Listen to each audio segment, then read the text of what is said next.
На окраине штата Нью-Йорк, в живописном местечке Уоткинс-Гленн, раскинулся приют для сельскохозяйственных животных Farm Sanctuary.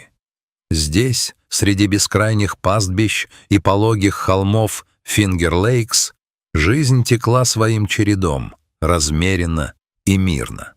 Но однажды утром Анджела, одна из самых преданных смотрительниц приюта, почувствовала, что в воздухе повисла какая-то загадка.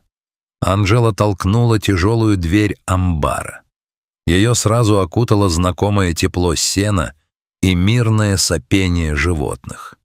Первым делом она направилась к третьему стойлу, где жила Лиз, статная корова молочной породы с кроткими карими глазами. Лиз была спасена совсем недавно, и ее история была из тех, что заставляют сердце сжиматься. «Доброе утро, милая девочка», — прошептала Анджела, поглаживая шелковистую шею коровы. Лиз в ответ лишь тихо прогудела и прижалась широким лбом к руке своей спасительницы. Однако улыбка быстро исчезла с лица Анджелы, как только она взглянула на записи вечернего удоя и проверки состояния животных. Она просмотрела планшет, и ее брови поползли вверх. «Этого просто не может быть», — пробормотала она.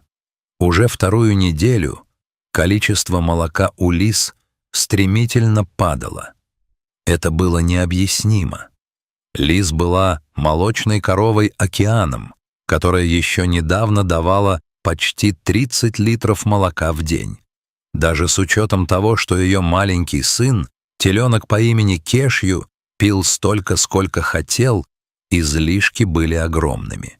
Теперь же цифры говорили о том, что молоко буквально испарялось. Оно должно было куда-то деваться, но куда? Анджела прислонилась к стене амбара, погрузившись в воспоминания о том, как Лиз попала к ним. Эта история началась в сельской Пенсильвании. Там жила женщина, тоже по имени Анджела, которая мечтала стать другим фермером. Она хотела, чтобы ее коровы жили счастливо, чтобы телят никогда не разлучали с матерями и чтобы ни одно животное не знало страха перед бойней. Но реальность оказалась жестокой. Бизнес не шел, места не хватало, а ее первая любимица Люси погибла. В отчаянии женщина обратилась за помощью в спасательные организации, и Майк Стура из приюта Скайлендс откликнулся, найдя место для Лиз и ее новорожденного сына Кешью в Farm Sanctuary.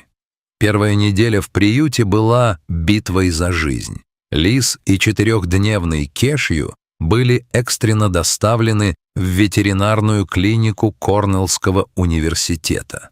Лиз страдала от кетоза, тяжелого мастита и пневмонии. Ее организм был истощен годами эксплуатации в молочной индустрии. Маленькому Кешью требовалась операция из-за серьезной инфекции пуповины. Они выкарабкались только благодаря воле к жизни и неусыпной заботе врачей. Когда они вернулись в приют, Лиз расцвела. Ее шерсть заблестела, взгляд прояснился, а молоко прибывало с такой силой, что Анджела часто смеялась. «Ты можешь прокормить целую армию, девочка!» И вот тут в истории появился Джером. Джером был крошечным бычком, спасенным с другой молочной фермы. В индустрии у бычков нет будущего.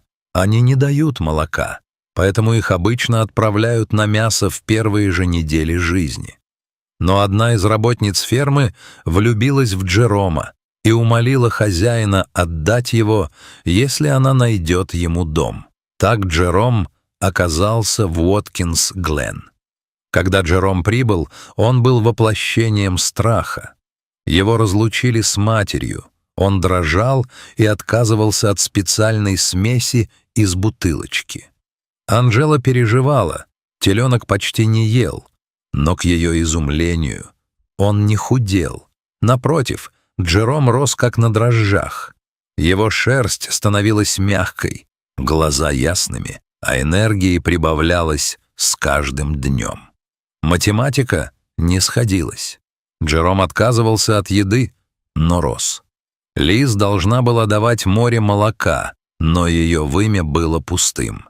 Анджела вызвала ветеринара.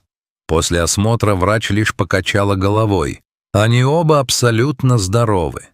Я не могу объяснить, почему показатели Лиз падают, а Джером процветает на Святом Духе. Той ночью Анджела не могла уснуть.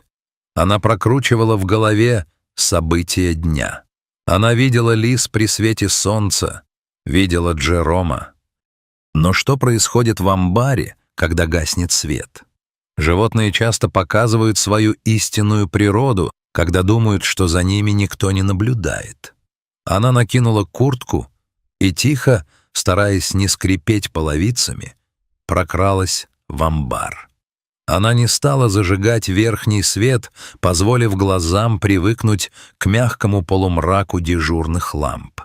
Анджела устроилась в тени за штабелем сена, откуда открывался вид на стойло Лиз и загон Джерома.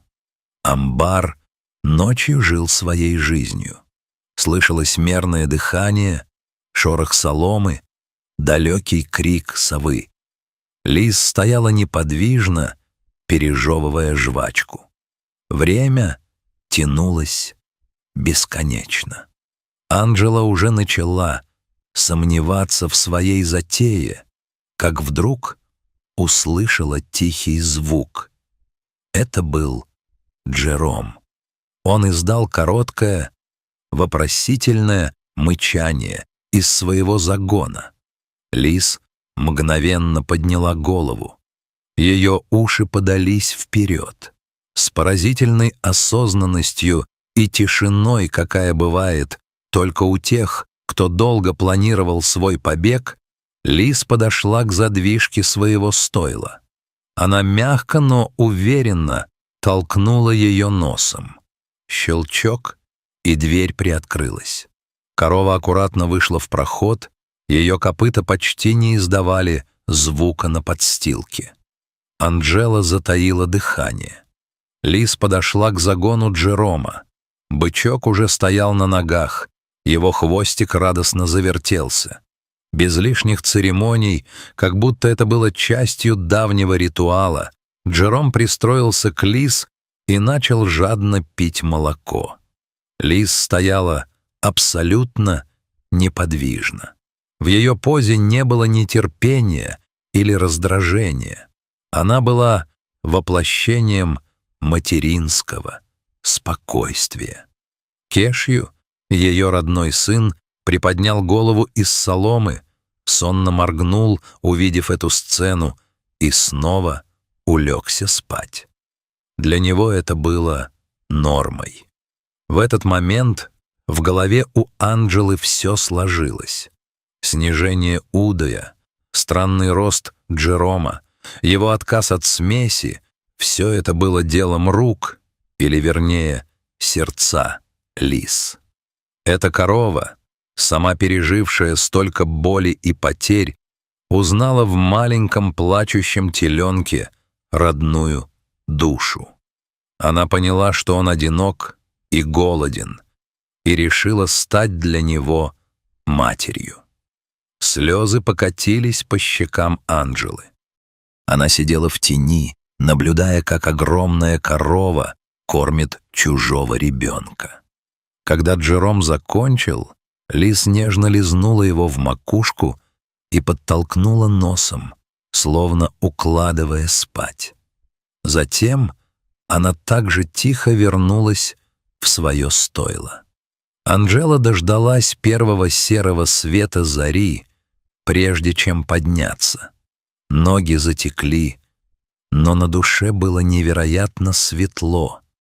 Она подошла к Лиз и положила руку на ее теплую спину. «Ты знала, что делаешь, верно?» — прошептала она. Лиз посмотрела на нее своими мудрыми глазами, и в этом взгляде не было и тени вины. только спокойное достоинство. Утром на кухне приюта Анджела рассказала все коллеге Марку. Тот долго молчал, глядя в свою чашку кофе, а потом спросил: «И что нам теперь делать?» Анджела улыбнулась. «Мы перестанем пытаться чинить то, что не сломано».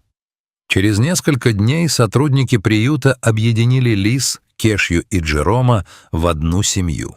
Они расширили стойло, насыпали свежей соломы и открыли выход в общий загон. Кешью и Джером мгновенно стали не разлей вода. Два брата, один родной, другой приемный, устраивали безумные скачки по пастбищу, пока Лиз степенно наблюдала за ними со стороны. Эта история быстро разлетелась по интернету. Видео, на котором Лиз кормит Джерома, набрало миллионы просмотров. Люди со всего мира были потрясены способностью животного к состраданию. Но для самой Лиз цифры и популярность не значили ничего. Для нее самым важным было то, что в конце каждого дня, когда солнце опускалось за холмы Нью-Йорка, рядом с ней в теплой соломе засыпали двое телят. Один — ее плоть и кровь, другой — выбранный сердцем. Лиз не была просто молочной машиной, какой ее считала индустрия. Она была личностью, способной на выбор, и она выбрала любовь.